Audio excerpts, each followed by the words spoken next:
शांति, 25/7 के अव्यक्त महावाक्यों का सार, तन मन की थकावट मिटाने का साधन, शक्तिशाली याद।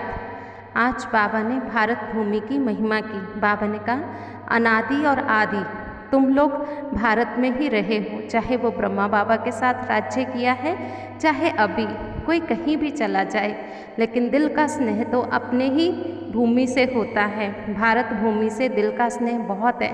चाहे कितना भी अंत में भारत गरीब व धूल मिट्टी वाला बन गया हो, फिर भी अपना देश अपना ही होता है। तो आप सभी भी अपना देश, भारत देश, जहाँ पर आपने देवता बन के भी राज्य किया, वो भी भारत ही था ना। कितने जन्म भारत भूमि में ही लिए हैं, बाबा कहते हैं, इसलिए भारत भूमि की महिमा बहुत है। ब्रह्मा बाबा के समीप आत्माएं, समान आत्माएं बनने वाली भी भारत भूमि में ही थी। बाबा ने कहा, फिर भारत में मधुबन, अलौकिक संसार मधुबन ब्राह्मणों का अति प्यारा है। ये मधुबन ब्राह्मणों का छोटा सा संसार है, तो यह संसार बहुत अच्छा है, यहाँ से जाने की दिल नहीं होती है। अभी अभी ऑर्डर मिले कि मधुबन निवासी बन जाओ तो कितनी खुशी होती है। बाप दादा कहे बैठ जाओ, फिर भी सेवा याद आएगी। सेवा कराने वाला कौन? जो बाबा का डायरेक्शन हो, श्रीमत हो, उसको उसी रूप में पालन करना, इसको कहते हैं सच्चा आज्ञाकारी बच्चा। बाप दादा जानते हैं किसको मधुबन में बिठाना है और किसको सेवा पर भेजना है। इसलिए बाबा कहते संकल्प मात्र भी मनमत मिक्स ना हो, इसको कहते हैं श्रीमत पर चलने वाली श्रेष्ठ आत्मा। बाप दादा जिम्मेवार है। बाबा कहते जिम्मेवारी जब बाप ने ले ली तो आप हल्के हो गए। करण करावनहार बाबा है। बाबा कहते बच्चे, साकार रूप में भी सेवा कराने का कार्य देखा और अव्यक्त रूप में भी करावनहार बाबा अव्यक्त ब्रह्मा द्वारा कैसे सेवा करवा रहे हैं, ये भी तुम देख रहे हो। कराने वाला करा रहा है, आप कठपुतली के समान नाच रहे हो। ये सेवा एक खेल है। जब कोई भी सेवा खेल समझ करके करते हैं तो उसमें थकावट नहीं होती है, लेकिन जब ड्यूटी समझ के करते हैं तो थकावट होती है। चाहे कितना भी थकाने वाला खेल हो, लेकिन खेल समझने से कभी थकावट नहीं होती, क्योंकि दिल की रुचि से खेल खेला जाता है। इसी ही तरह बाबा ने कहा, कोई भी कार्य करते हो, लौकिक कार्य करते हो या शरीर निर्वाह करते हो, ड्यूटी समझ करते हो, इसलिए मेहनत लगती है।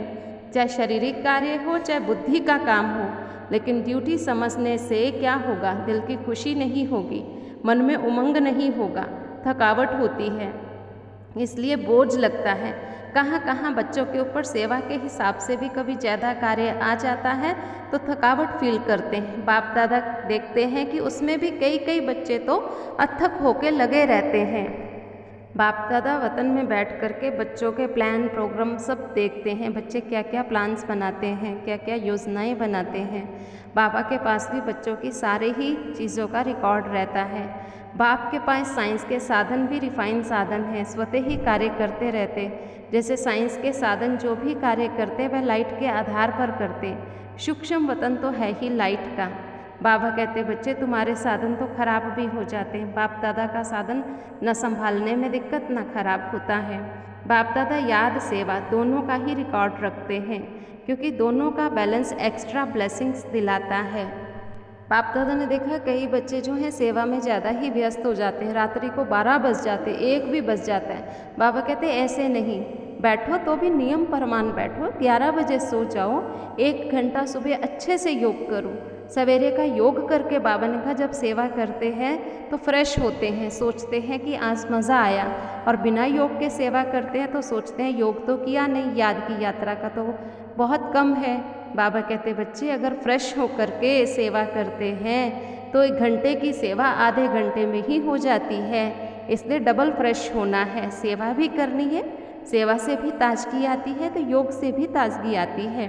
तो दिनचर्या में बुद्धि को फ्रेश रखना, ये ज़्यादा अटेंशन दो, ज़्यादा सोना नहीं, कम भी सोना नहीं, ज़्यादा सोने की आदत नहीं डालो।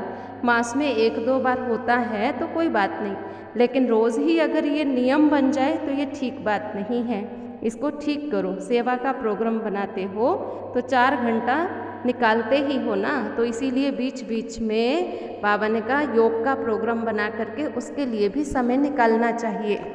बाप दादा को अच्छा लगता है, बच्चे उमंग उत्साह से आगे बढ़ रहे हैं। आगे बढ़ाना बाप दादा को अच्छा लगता है, फिर भी बैलेंस तो चाहिए ही। बहुत कम याद भी नहीं चाहिए। बाबा कहते बच्चे याद के लिए जितना हो सके उतना समय निकालते रहो। बहुत काम होने के कारण थोड़ा सा भी किसी द्वारा थोड़ी हलचल होगी तो थकावट के कारण चिड़चिड़ापन भी आ जाता है, उससे खुशी भी कम हो जाती है।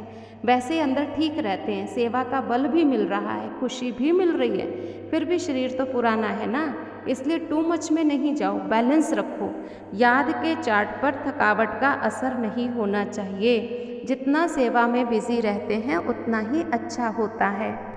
बिजी रहते भी थकावट ना हो तो उसके लिए हर घंटे में 1 मिनट बीच बीच में ये समय ज़रूर निकालना चाहिए। बाबा ने कहा यह निकालेंगे तो आपके अंदर याद का बल भी बना रहेगा।